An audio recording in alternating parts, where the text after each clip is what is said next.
since I've talked about fantasy war games, and so today I thought I'd do a re-unboxing of Elric from Avalon Hill. Now, this is based on a series of novels from Michael Moorcock, based on Elric of Melonbone.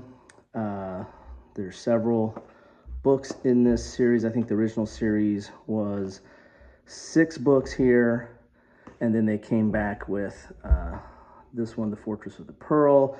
I don't know if they started up the whole new series. I kind of stopped off at that, but these are excellent books of sci-fi, fantasy type origin.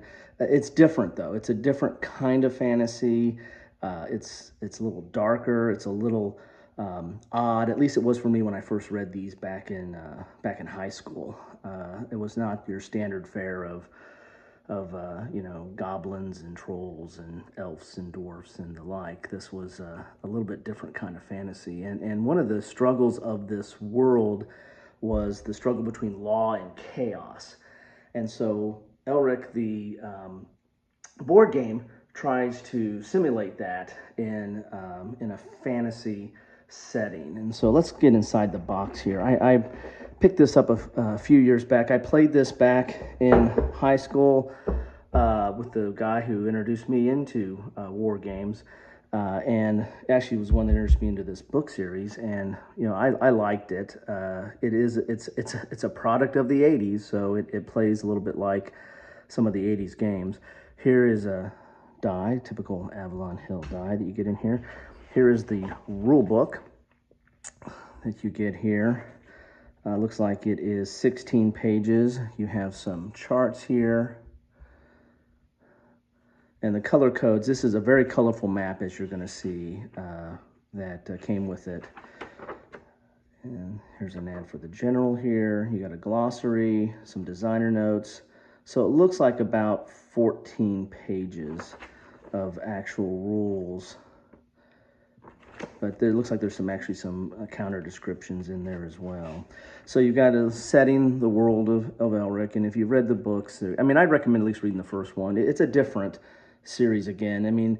It has your typical anti-hero. Elric doesn't really want to be the hero, and it's got somewhat sense of vampirism or what have you. The sword that he wields kind of sucks in souls and gives him power, but also drains his power. He's kind of relying upon that. It's been a long time since I read the series, but it really was engaging when I read it. And it's not an easy read. I found it a little bit tough to get through some of the concepts in it, but again, that was back in high school, and I'm much smarter now, right? So you've got to talk about the board. Here's talks about the counters. There's that color chart again. Here's your sequence of play that you have in there. Kind of standard fare, random appearance, replacement phase, movement, search, magic, combat, muster. This really is a fantasy war game. There's other stuff going on, but you're fighting in this game. Here's replacements. You got a lot of the typical war game terms, right? Replacements, movements, combat, random attacks, search. There's a little bit of a, not quite of a RPG aspect, but you are trying to acquire stuff, and there's magic involved. It wouldn't be a fantasy game without magic. Here's your combat resolution. So here's muster. There's another war game term. And then this is talking about the different races.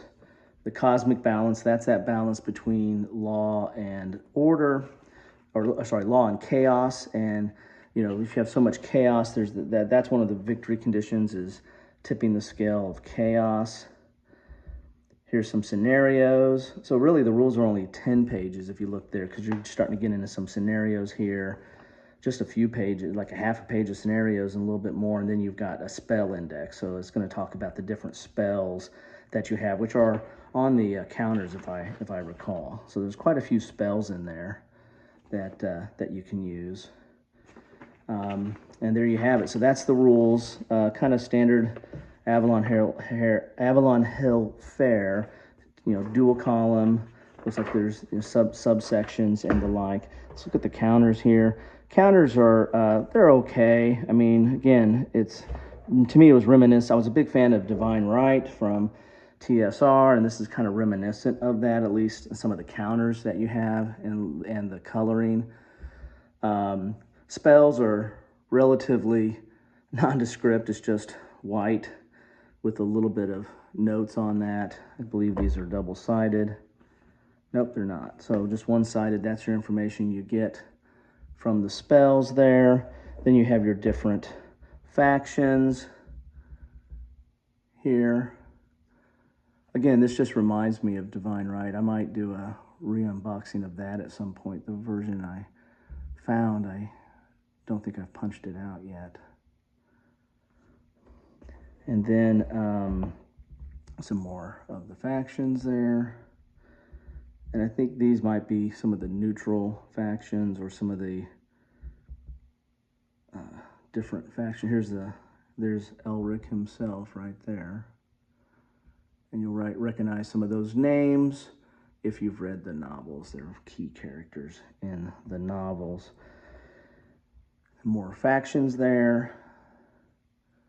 So that's what you get as far as the counter. There's 4 counter sheets there.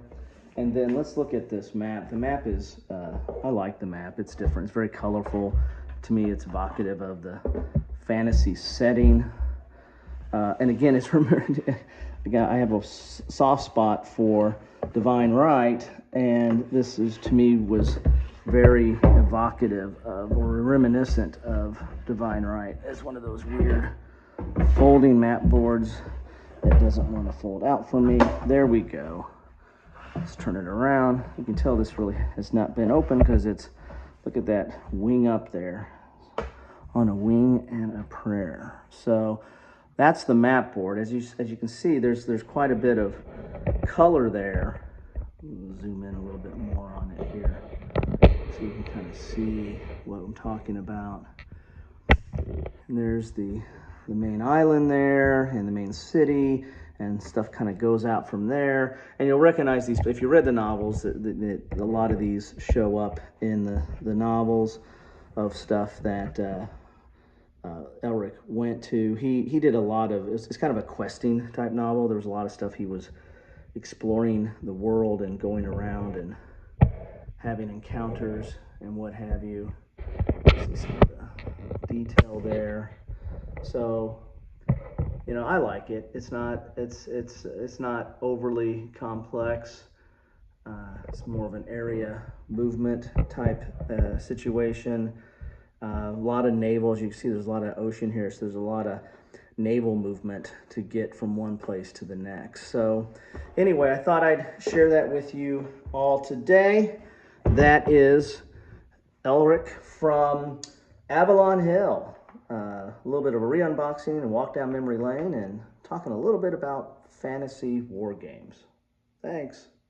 You may ask why I haven't been posting from Command Central, my game room. Well, my son wanted to get back into Magic, and so here we are, and this is what's taking up a lot of this room and a lot of my free time. Somewhat related to fantasy wargaming. My God, what have we done?